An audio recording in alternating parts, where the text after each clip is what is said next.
अस्सलाम वालेकुम जी दोस्तों, सारे भाइयों साथियों नू जोग पंजाबी चैनल की तरफों सलीम सिपरा दा सलाम कबूल होवे। तो साथियों, अज साड़ी खुशकिस्मती है कि साड़ी माँ बोली दे खूबसूरत शायर जंग तू मलक आसिफ साहब साढ़े नाल हैं।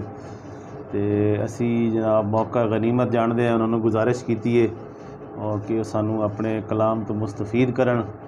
तो जे साड़ी कोशिश साड़ी काविश पसंद आवे तो साडा जोग पंजाबी चैनल जनाब सबसक्राइब भी करना है, तो लाइक भी करना है, शेयर भी करना है, तो नाल घंटी वाला बटन भी दबाना जी। बहुत शुक्रिया। रहमान रहीम।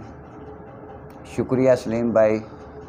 दौड़ा है अल्लाह जानदा है, हासे चोड़ मोड़ हो गए इन्ना संगतां दे भरे वागे ते गए जिसम दे लूं लूं सड़ भुज आसिफ सधरां दी बाली आगे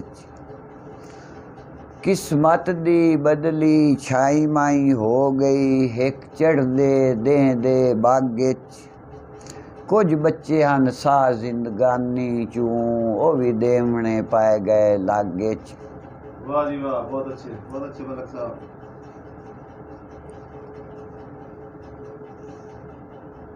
दौड़ा जी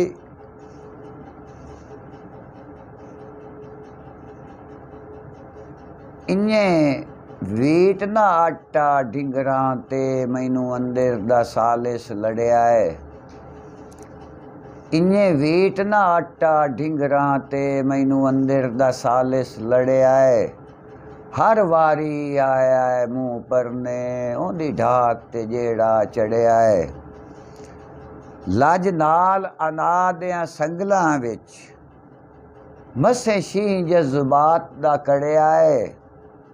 पै वेख के मक्खण फूड़ियां ते पीपा खून दा आसिफ सड़िया है। वाह जी वाह।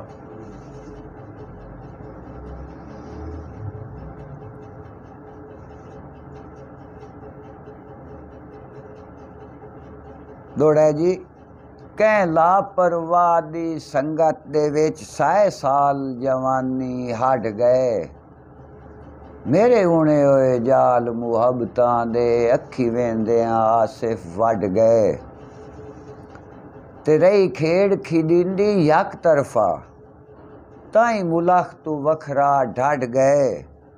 इन्ने निक्की जही गल नू मूँह दे के संगे होर किदाई गढ़ गए।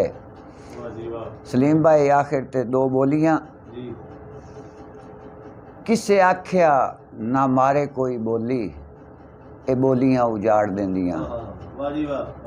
किसे आख्या ना मारे कोई बोली ए बोलियां उजाड़ देंदियां।